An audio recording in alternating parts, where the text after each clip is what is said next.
Le temps passe, mais on ne peut rien y faire. Vous le savez sûrement, et si ce n'est pas le cas, je vous invite à aller voir ma précédente vidéo, mais notre univers est quadridimensionnel.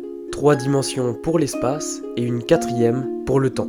Cela nous donne l'espace-temps. Théorisé par Albert Einstein, cette nouvelle façon de voir l'univers est bien plus complexe que celle que nous pensions connaître avec Newton par exemple. Tout le temps, constamment, des choses se passent dans notre univers. Et avec ces 3 premières dimensions, nous pensions que tout ce qui se passait dans l'univers était dû à des mouvements, à la gravitation par exemple. Que cela était dû à ces 3 dimensions spatiales. Mais avec cette 4e dimension temporelle, de nouvelles choses ont vu le jour. Bien plus farfelues et bien plus mystérieuses. Des choses qui permettraient de voyager dans le temps, de bouleverser notre temporalité, que ce soit de la ralentir, de l'accélérer ou même de la retourner. La gravité par exemple est due à l'espace. Le vieillissement de vous, de vos cellules, des plantes, est dû au temps. Mais des choses bien plus intéressantes sont dues cette fois-ci à l'espace-temps. Ce mélange spatial et temporel, comme les trous noirs, les trous blancs ou même encore plus intéressant, les trous de verre. Alors dans cette vidéo, je vous propose de vous plonger dans ces trous de verre, ces véritables portails vers l'inconnu.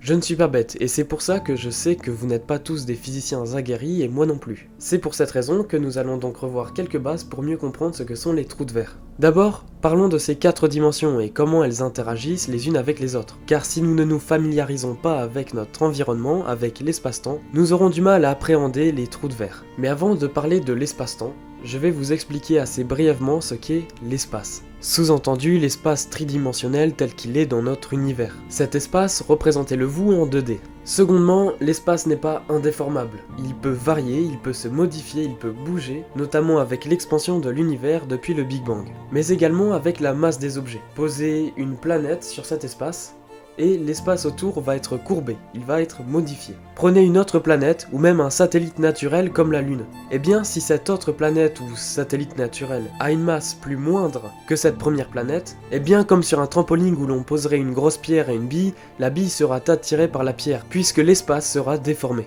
Newton nous expliquait que les corps, autrement dit les astres possédant une masse, s'attiraient comme des aimants. Mais l'espace ne doit pas être vu comme ceci. En fait, les corps, les astres possédant une masse, déforment l'espace autour de lui. Et c'est cet espace lui-même qui va attirer les autres astres se baladant à proximité. Bon, l'espace c'est cool, mais maintenant qu'est-ce que le temps vient faire là-dedans? Eh bien, l'espace-temps, ce n'est pas une théorie, c'est un fait prouvé et démontré. En fait, imaginez que le temps est comme une feuille de calque que l'on aurait posée sur l'espace, sur cette toile spatiale. En fait, la toile que vous représentez comme l'espace, il faut la voir avec 2 couches, comme une toile d'espace-temps. Et donc, quand un corps, un astre possédant une masse, déforme l'espace, il déforme également le temps autour de lui. C'est pour cela que dans des films comme Interstellar, on peut voir nos héros se balader sur des planètes, et 1 heure sur la planète peut correspondre à 70 ans sur la Terre. C'est parce que la planète n'a pas la même masse, le temps se comporte différemment, et donc de retour sur Terre, on a passé 70 ans alors qu'on a l'impression d'en avoir passé 1 heure. Un astronaute, en orbite autour de la Terre, et un autre humain qui lui est bel et bien sur Terre, n'auront pas la même notion du temps. Alors ceci ne se joue qu'à quelques millièmes de secondes par année, car la distance est moindre et la masse également, mais quelqu'un qui se trouve à proximité de Jupiter pendant plusieurs siècles et un autre sur Terre, verra une différence plus importante. Bon, je ne vais pas m'épiloguer sur le sujet, mais si tout cela vous semble encore flou, je vous invite à aller voir ma vidéo sur la 4e dimension avant de poursuivre celle-ci. Depuis toujours, l'homme a les yeux rivés sur le ciel.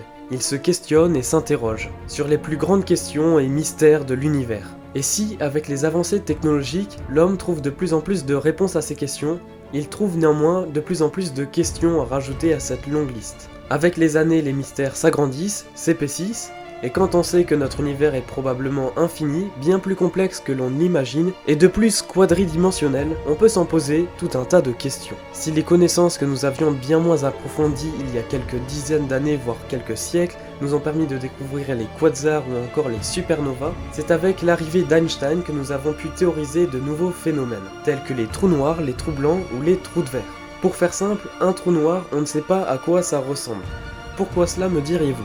Un trou noir, c'est un corps qui possède une masse tellement gigantesque qu'il va déformer l'espace-temps autour de lui à son extrême. C'est-à-dire que l'espace-temps sera tellement déformé que tout va y être attiré, et même la lumière. C'est pour ça que ces trous nous paraissent noirs, car leur lumière n'arrive pas à nous parvenir, et donc on ne peut pas savoir à quoi il ressemble. Tout ce qui se rapproche d'un trou noir, de son horizon des événements, est contraint d'y rentrer et d'y être attiré, car rien n'est plus massif qu'un trou noir. À son antipode, le trou blanc, bien plus méconnu, serait composé de matière exotique. Une matière qui permettrait entre autres de faire l'inverse, de rejeter tout ce qui s'approche des trous blancs. C'est-à-dire que sa masse serait négative et qu'à l'inverse d'un trou noir qui attire tout ce qui se rapproche, un trou blanc rejetterait tout. Et bien que les trous noirs ont déjà pu être observés, les trous blancs semblent bien plus rares et nous n'en avons encore jamais vu. Ce ne sont que des théories, des spéculations. Une autre théorie veut que chaque trou noir héberge derrière lui un trou blanc. En d'autres termes, la matière qui serait attirée par un trou noir ressortirait de l'autre côté de ce trou par un tunnel et ressortirait par un trou blanc. Vous voyez bien qu'avec la complexité de l'espace-temps, des phénomènes étranges et farfelus, on peut en trouver des milliers. Mais celui qui semble plus intéressant et qui sera le sujet de cette vidéo, c'est bel et bien le trou de verre. N'avez-vous jamais rêvé de voyager dans le temps ou même dans l'espace ? Eh bien c'est possible avec un trou de verre. C'est pour ça qu'ils sont si intéressants.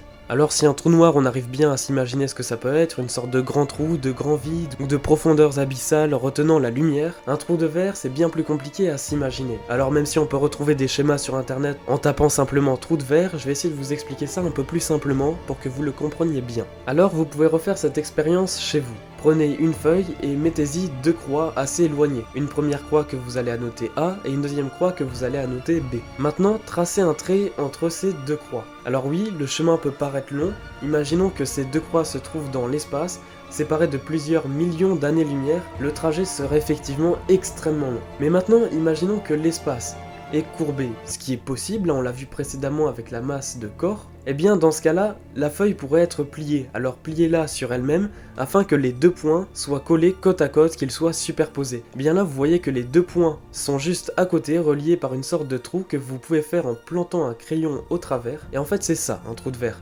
C'est un espace qui est replié sur lui-même et qui va permettre un voyage spatio-temporel. En d'autres termes, on pourrait dire qu'un trou de verre est un tunnel hypothétique dans l'espace-temps qui connecte deux régions éloignées grâce à une courbure de l'espace-temps. Bien que nous n'en ayons encore jamais vu, les trous de verre paraissent assez plausibles, que ce soit dans les calculs mathématiques ou les démonstrations métaphysiques. Les trous de verre sont en soi le Graal pour beaucoup de physiciens et astronomes. Ils sont un portail vers un nouveau monde, un monde mystérieux, une serrure vers les voyages interdimensionnels, une confirmation d'un univers bien plus complexe que nous pourrions l'imaginer aujourd'hui, la clé pour de nombreuses avancées technologiques, telles que le voyage dans le temps, pour ne citer que cela, mais également la clé pour mieux comprendre notre univers, de ses plus fines particules à ses plus grands filaments et amas de super galaxies. Peut-être est-ce folie que ce genre de choses puisse exister dans notre univers, mais personnellement cela me plaît. Ça ne me fait pas peur de m'imaginer que nous ne savons presque rien, probablement moins de 0,00001%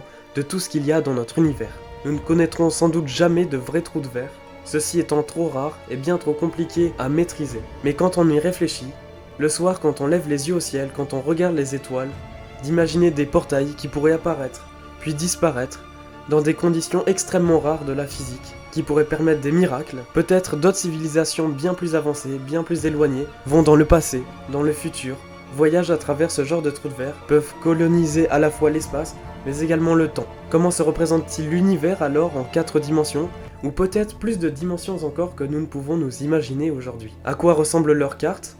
Quand ils colonisent un pays, doivent-ils le faire en fonction de la région, de la géographie ou de la temporalité? Tant de questions sans réponse, si magnifique à penser que soulèvent les trous de verre. Bien moins ambigus, les trous noirs nous y confrontent déjà aujourd'hui, car des trous noirs ont déjà pu être observés, alors pas directement car ils absorbent la lumière comme nous avons pu le voir, mais pourtant au centre de notre galaxie, la Voie lactée, se trouve un trou noir supermassif. D'abord théorisé, il a été découvert, et si c'était la même chose pour les trous de verre? Quand on y pense bien, cela paraît farfelu, mais pas inimaginable. La science nous a toujours surpris et nous réserve encore de nombreuses surprises. Mais peut-être qu'en pensant à des choses aussi complexes, nous pourrions nous faciliter des choses sur des tâches bien plus simples. Car sans même s'en rendre compte, c'est en visant les étoiles qu'on atteint le ciel.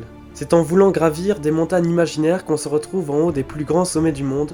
Alors pensez aux trous de verre, pensez à toutes ces choses peut-être illusoires, mais peut-être pas une chose si mauvaise. Tout ce qui est autour de vous n'est que science. Tout ce dont vous fantasmez n'est que fiction. Et penser à des choses qui se rangeraient dans la science-fiction telles que les trous de verre, c'est se créer un pont entre l'imaginaire et le réel. Et si ce genre de contenu sur YouTube vous plaît, je vous invite à vous abonner et à liker la vidéo. Si jamais vous voulez que je continue à faire des vidéos sur ce sujet ou sur d'autres, n'hésitez pas à me le dire en commentaire. En attendant, portez-vous bien, et repensez-y la prochaine fois que vous levez les yeux au ciel.